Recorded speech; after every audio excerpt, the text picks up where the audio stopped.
Hello friends, இந்த வீடியோவில் என்ன பார்க்க போகிறோம்னா கேரளாவில் உள்ள சம்பவத்தை தான் பார்க்க போகிறோம். கேரளாவில் பொதுவாக காடுகள்னாலே பார்த்திங்கன்னா பாம்புகளுக்கு ரொம்ப பிடிக்கும். அதுவும் கேரளாவில் எங்கே பார்த்தாலும் ஒரே காடுகளாக இருக்கும். எங்கே பார்த்தாலும் ஒரே காடுகளாக இருக்கிறதுனால பாம்புக்கு பார்த்திங்கன்னா கொண்டாட்டம் தான் சொல்லலாம். சரி, நிறைய கிராமங்கள்லாம் பார்த்திங்கன்னா ஒரு வீடு இருக்குன்னா பார்த்திங்கன்னா 1/2 கிலோமீட்டர் தாண்டி தான் அடுத்த வீடே பார்க்க முடியும். இப்போ நகரங்களில் வேணால் தொடர்ச்சியாக வீடை பார்க்க முடியும். ஆனால் கிராமங்களில் இவங்கெல்லாம் எப்படி தான் வாழ்கிறாங்களோ அப்படின்னு தெரியும். ஏன்னா நம்ம கிராமத்துக்கு போகும்போது தான் தெரியும். ஒரு வீடை பார்த்தீங்கன்னா அதுக்கப்புறம் கிட்டத்தட்ட ஒரு 500 மீட்டர் தாண்டி நம்ம தெரு இருக்கிற மாதிரி பார்த்திங்கன்னா ஒரு 500 மீட்டர் 1000 மீட்டர் தாண்டி தான் பார்த்திங்கன்னா ஒரு வீடு பார்க்க முடியும். அப்படி தான் இருப்பாங்க. வீட்டை சுற்றி எங்கே பார்த்தாலும் பார்த்திங்கன்னா தென்னை மரமும் காடுகளும் இருக்கும். பகல்லே பார்க்கறதுக்கு அவ்வளோ அருமையாக இருக்கும். ஆனால் இரவு நேரத்தில் மாதம் 4 மணிக்கு பார்த்தா எங்கே பார்த்தாலும் ஒரே இருளாக தான் இருக்கும். இப்போ அதனால் வனவிலங்குகள் நிறைய இருக்கும். அதாவது பாம்புகள், யானை, புலி, சிறுத்தை இதுக்கெல்லாம் சொல்லவே முடியாது.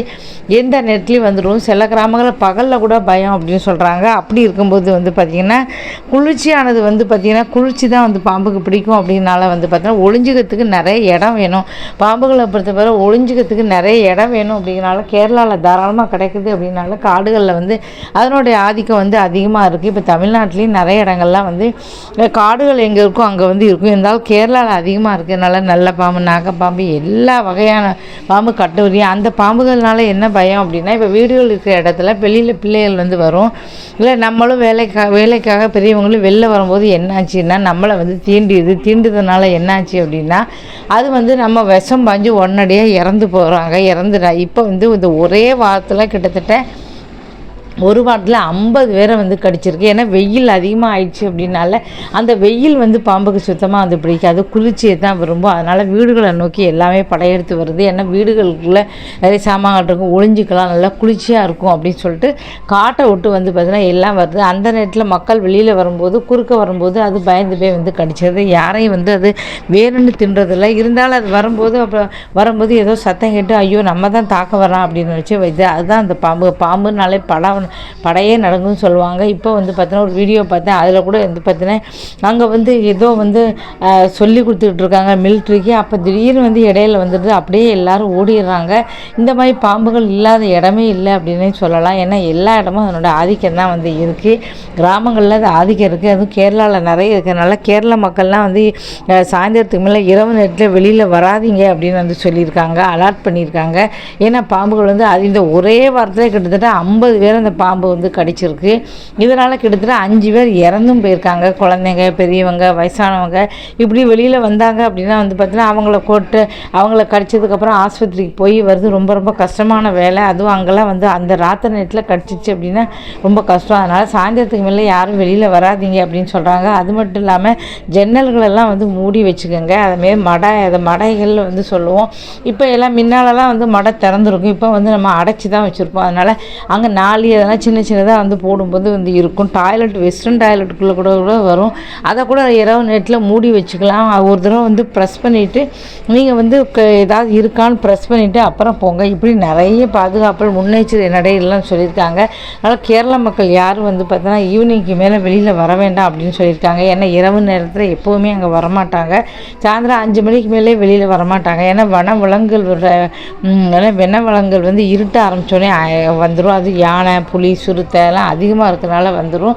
இப்போ பாம்புகள் அதிகமாக நடமாடுது. அதனால் யாரும் வர வேண்டாம் அப்படின்னு சொல்லியிருக்காங்க. இருந்தாலும் பாம்பு அப்படின்னாலே தமிழ்நாட்டில் இல்லையா, அப்போ கேரளாவில் மட்டும்தான் இருக்கா அப்படின்னு சொல்ல முடியாது. கேரளாவில் அதிக அளவில் இருக்குது, அவ்வளோதான். ஒரு கிராமத்துலேயே பார்த்தீங்கன்னா 1000 இருக்குன்னா தமிழ்நாட்டில் ஒரு கிராமத்தில் பார்த்திங்கன்னா ஒரு 100 இருக்கும், அவ்வளோதான் வித்தியாசம். ஏன்னா இங்கே வீடுகள் ஜாஸ்தி. அங்கே எங்கே பார்த்தாலும் பாம்புக்கு ஒரு ஆதரவாக நிறைய காடுகள் இருக்கிறதுனால ஈஸியாக அதனால் ஒளிஞ்சிக்க முடியுது. இப்போ பார்த்தீங்கன்னா சமீபத்தில் ஃபரிதாபாத்தில் கூட பார்த்தீங்கன்னா 10 அடி மலைப்பாம்பு அப்படியே சாதாரண ரோட்டை கடந்து போயிருக்கு. எல்லோரும் பார்த்துருக்காங்க. அதுக்கப்புறம் வனத்துறைக்கு சொல்லி இந்த பாம்புகளை பற்றி இப்போ திருநெல்வேலி மாவட்டத்தில் என்னோடய சொந்த ஊர். அங்கே எங்கள் ஊரில் இப்போ மழையெல்லாம் அடைச்சி எல்லாம் வந்திருக்கு. ஆனால் அப்போ வீட்டு வாசல்லாம் ஃபுல்லாகவே கம்பியான கதவு தான். கம்பி கதவு அப்படிங்கும்போது கண்டிப்பாக வாசப்படி இந்த கம்பிகளுக்குள்ளே இரவு நேரத்தில் நம்ம மூட முடியாது.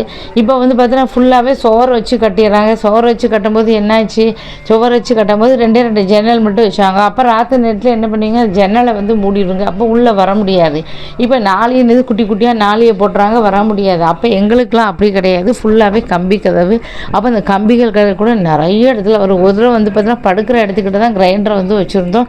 பார்த்தோம் கிரைண்டருக்குள்ளே சுருண்டு வந்து படுத்திருந்து எப்படி இருக்கும் பாருங்கள். இன்னொரு நாள் வந்து கிச்சனுக்குள்ளே இப்படி எங்கள் வீட்டிலலாம் அடிக்கடி வரும். நாங்களாம் நிறைய தடவை பார்த்துருக்கோம். அது கட்டு விரியன் நெல்லை பாம்புலாம் நிறைய வரும். அப்புறம் ஒன்றா ராத்திரி 11 மணிக்கு பார்த்தோம் ஒரு பெட்டி. அப்போல்லாம் பெட்டி தான் வச்சுருப்பாங்க, சூட்கேஸ் கிடையாது, தகர பெட்டியாக. அந்த தகர பெட்டிக்கு பின்னால் வந்து ஒன்று ஒளிஞ்சிருந்தது. இந்த மாதிரி நிறைய வந்து நானும் வந்து பார்த்துருக்கேன். அப்புறம் இன்னொரு தடவை பெருசாக படம் எடுத்து பின்னால் வந்து எங்கள் வீட்டு பின்னால் வந்து இருந்துச்சு. அப்புறம் வந்து அப்போ எப்படின்னா அக்கம் பக்கம் யாராவது போவாங்க, கூப்பிடுவோம், அவங்க வந்து அடித்து வந்து போடுவாங்க. அப்படி தான் வந்து அந்த காலத்தில் வந்து இருந்தது. அப்படிலாம் வந்து இருக்கும்போது இப்போ என்னாச்சு அப்படின்னா இப்போவும் வந்து பார்த்தோன்னா இப்போ அந்த காலத்தில் மடை எல்லாமே இப்போ பின்னாலேருந்து முன்ன வந்து திறந்து தான் இருக்கும். அப்போ ஒரு சும்மா ஒரு குளவிக்கல்லை வந்து எடுத்துகிட்டு வந்து இந்த குளவிக்கல்லை வச்சு தான் எங்கள் அம்மாலாம் மூடி இருப்பாங்க. அப்போ கொஞ்சம் இடைவெளி இருக்க தான் செய்யும், அதுவுடைய பாம்புகள் தாராளமாக வரும். கதவுகள் வந்து இந்த காலத்து கதவு மாதிரி கிடையாது. அந்த காலத்து கதவுனால நிறைய பேர் உடஞ்சி ஒட்டி அப்படி தான் இருக்கும், நிறைய இடங்கள்லாம் இருக்கும். அதனால் ஈஸியாக அது வந்து வரும். பின்னால் வந்து எங்கள் வீட்டுக்கு பின்னால் இந்த பக்கம் வாய்க்கால், அப்போ நிறைய முள் புதர்லாம் வந்து இருக்கும், அது உடைய வந்து வரும். இப்போ ஆத்தங்கரை இருக்குது, ஆத்தங்கரை ஒட்டியும் நிறைய அங்கே உள்ளே அனகண்டா இப்போவும் வந்து வளப்பாம்புகள்லாம் இருக்குது. இன்னும் இப்போ சமயத்தில் உறவுக்காரங்களை பார்க்கும்போது கூட அவங்க வந்து சொன்னாங்க, நாங்கள் அந்த டாய்லெட்டை அந்த பக்கம் கட்டிங்க ராத்திரி நேரத்தில் எனக்கு பயமாக இருக்கும், அனகண்டா வந்துடுமோ அப்படின்னு சொல்லிட்டு பயப்படுவோம். இப்போவும் கூட அங்கே இருக்குது. அதனால் வந்து பார்த்தீங்கன்னா எப்போவுமே கொஞ்சம் ஜாக்கிரதையாக இருங்க. தோட்டங்கள்லாம் நிறைய வளர்த்துங்க அப்படின்னா அதில் உள்ள இப்போ நிறைய குப்பைகள்லாம் இருக்கும். சில பேர் வந்து குப்பையை வந்து க்ளீன் பண்ணவே மாட்டாங்க. அப்போ என்ன ஆயிரும், அந்த சருகுகள் அதெல்லாம் பாம்புக்கு ரொம்ப ரொம்ப பிடிக்கும். அப்போ அந்த சருகுகள் கூடலாம் வந்து அது ஒளிஞ்சுக்கிடும். அப்போ நீங்கள் தான் வந்து பார்த்தோன்னா எல்லா குப்பையை எடுத்து நீட்டாக வச்சுக்கணும். அப்போ குப்பைகளெல்லாம் வந்து நீங்கள் வந்து அதை மாதிரி நம்ம வந்து பாதுகாப்பாக இருந்துருக்கலாம். இப்போ தோட்டம் வச்சுருக்கோம் அப்படின்னா அங்கே நிறைய இலைகள் வந்து விழுந்திருக்கும். அப்போ சில பேர் வந்து அதை பெருக்க மாட்டாங்க, க்ளீன் பண்ண மாட்டாங்க, அப்படியே போட்டிருப்பாங்க. அப்போ அந்த பாம்புகளுக்கெல்லாம் ரொம்ப பிடிக்கும். அந்த செடிகளுக்குள்ளே வந்து அந்த இலைகளுக்குலாம் விழுந்துடும். டெய்லியே வந்து பார்த்திங்கன்னா இல்லை டெய்லி பண்ணட்டா 2 நாளைக்கு ஒரு தடவை இலையை எல்லாத்தையும் நல்லா பெருக்கி அந்த குப்பையெல்லாம் அள்ளி நீங்கள் நீட்டாக வந்து வச்சுக்கணும். மர செடிகளுக்குள்ளே தண்ணி ஊற்றி நீட்டாக வந்து வச்சுருந்தேன்னா கண்டிப்பாக வர வாய்ப்புகள் கிடையாது. பொதுவாக வந்து பாம்புகள்லாம் நாய் பூனை கழுகு இதுக்கெல்லாம் வந்து பயப்படும். ஏன்னா நாய் பூனைகள்லாம் வந்து பார்த்தா 2 நாளைக்கு முன்னால் கூட ஒரு நாய் காளி அப்படிங்கிற நாய் வந்து பார்த்திங்கன்னா ஒடிசாவில் ஸ்கூல் விட்டு வந்த பிறகு 30 பிள்ளைகளை காப்பாற்றிருக்கு. 30 பிள்ளைகள் வந்து வந்து அந்த ஓடி வந்துச்சு. அந்த நாய் ஓடியே வந்து விரட்டி கடிச்சு, ஆனால் அதனோட உயிர் போயிடுச்சு, கடிச்சதுனால உயிர் போயிடுச்சு. நாய் பூனை இருக்கிற இடம் அது வராது. இந்த மாதிரி நீங்கள் வெங்காயம் வெள்ளைப்பூடு வாடகைக்கெலாம் வந்து அது கண்டிப்பாக வராது. அப்போ வெங்காயம் வெள்ளைப்பூடு சாரெல்லாம் சில பேர் வந்து சுற்றி வந்து போட்டிருப்பாங்க. அது மட்டும் இல்லாமல் நிறைய செடிகள் இருக்குது, பிடிக்காத செடிகள்னு இருக்குது. அந்த செடிகள்லாம் நீங்கள் வளர்ப்பீங்க அப்படின்னா கண்டிப்பாக வந்து அந்த அது வாசம் இதுக்கு வராது. டெய்லி வந்து பெருக்கலை அப்படின்னால அந்த இடத்துல என்ன ஒளிஞ்சிருக்கு அப்படின்னு நமக்கு வந்து கண்டிப்பாக தெரியாது, நம்மளால் கண்டுபிடிக்க முடியாது. அப்போ நீங்கள் டெய்லி பெருக்குறீங்க அப்படின்னா அது குப்பையை அள்ளி போட்டிங்க அப்படின்னா கண்டிப்பாக ஏதோ ஒரு வருதுன்னா ஐயோ அந்த வருதுன்னு தெரியும். அது மட்டும் இல்லாமல் லைட்டு வெளிச்சம் சுத்தமாக வந்து பிடிக்காது. அப்போ என்ன ஆகும் அப்படின்னா லைட்டு வெளிச்சம் பிடிக்காதுன்னா நீங்கள் ராத்திரி நேரத்தில் வந்து இருட்டுக்குள்ளே என்றைக்குமே போகாதீங்க. ஒரு லைட்டை போட்டு வச்சுங்க. வாசலில் தோட்டம் இருக்குன்னா பெரிய லைட்டு போட்டுருங்க. இல்லை இருட்டுக்குள்ளே போகாமல் லைட்டுக்குள்ளே போயிட்டு லைட்டு போட்டு அப்படி வச்சுருங்க. ஓகே, இது வந்து பார்த்திங்கன்னா எப்போவுமே வந்து பார்த்திங்கன்னா அதுகளுக்கு வந்து ஹீட்டு தான் ரொம்ப பிடிக்கும். அதனால் இந்த செடிகளுக்குள்ளே பூந்துக்கிட்டு இருக்கும். நிறைய செடிகள் இலைகளுக்கு அடியில் வந்து சுண்டு அரளி செடியெல்லாம் ரொம்ப பிடிக்கும். ஏன்னா அரளி செடிகளுக்கு அடியில் நிறைய பேர் வந்து வாசலில் அரளி செடியெல்லாம் விளைப்பாங்க. ஆனால் அந்த அரளி செடி வந்து என்னாகும், அந்த செடிகளுக்கு அடியில் வந்து அது நல்லா வளர்ந்துருக்கும். ராத்திரி இருட்டிடுச்சு அப்படின்னா என்ன வரும், கேட்டை தாண்டி வீட்டுக்குள்ளே வரும்.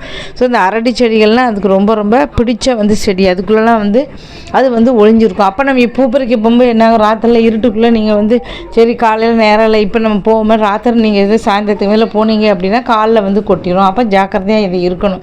அப்போ அரளி செடி வச்சுருங்க. பாம்பு வரும் அப்படின்னா என்ன பண்ணணும், டெய்லியே அந்த இடத்துல செடிக்குள்ளே டெய்லியே பெருக்கி தெளித்து ரோடு அப்படின்னாலே வந்துக்கிட்டு தான் இருக்கும். ரொம்ப ரொம்ப ஜாக்கிரதையாக வந்து இருக்கணும்.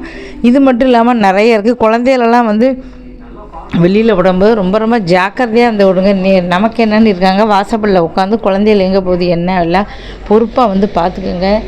இந்த மாதிரி நிறைய விஷயங்கள் இருக்குது. மோட்டிவேஷனல் வீடியோ வந்து நிறைய வந்து உங்களுக்கு யூஸ்ஃபுல் வீடியோ நிறைய வந்து போட்டிருக்கேன். தொடர்ந்து வந்து ஆதரவு கொடுங்க. நீங்கள் ஆதரவு கொடுத்தா மட்டும்தான் வாட்ச் ஹவர்ஸ் வரும். வாட்ச் ஹவர்ஸ் வந்தால் மட்டும்தான் சேனலை மானிட்டைஸ் பண்ண முடியும்.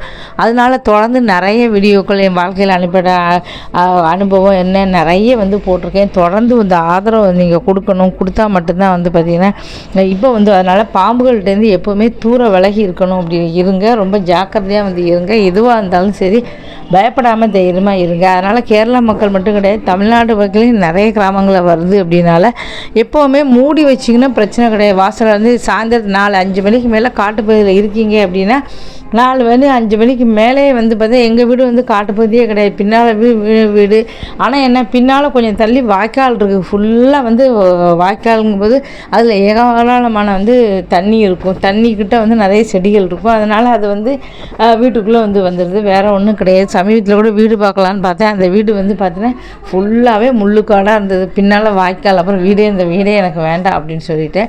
ஏன்னா நமக்கு வந்து இப்போ கம்பி கதவு அப்படின்னால தான் இப்போ யாரும் கம்பி கதவு போடுறதில்ல. ஃபுல்லாகவே அடித்து சுவர் மாதிரி போட்டுறாங்க. போட்டுட்டு வாசலுக்கு ஒரு ஜன்னல் வச்சிட்டோம்னா ராத்திரி மூடிடலாம். அப்புறம் எந்த பக்கம் ஒரு சின்னது கூட நுழைய விடாமல் ஜாக்கிரதையாக இருங்க. அங்கங்கே ஜாலி வந்து போட்டுருங்க. ஜாலியை கூட மூடுறதுக்கு நிறைய மீசோவில் கூட வச்சுருக்காங்க. அதை கூட நீங்கள் வச்சிங்கன்னா அந்த பூரான் கூட வராது, குட்டி குட்டியாக வராது, எதுவுமே வராது. ரொம்ப கேர்ஃபுல்லாக இருங்க. குழந்தைகளும் பார்த்துக்குங்க, நீங்களும் வந்து கேர்ஃபுல்லாக இருங்க. அதுதான் வந்து நல்லது. இந்த வீடியோ பிடிச்சா மறக்காமல் சேனலை வந்து சப்ஸ்கிரைப் பண்ணுங்கள். இதுமாதிரி நிறைய வீடியோக்கள் வந்து தொடர்ந்து வந்து போட்டுக்கிட்டே தான் இருக்கேன். தொடர்ந்து பார்த்து உங்கள் ஆதரவை கொடுப்பீங்க அப்படின்னு நம்புகிறேன். நன்றி, வணக்கம்.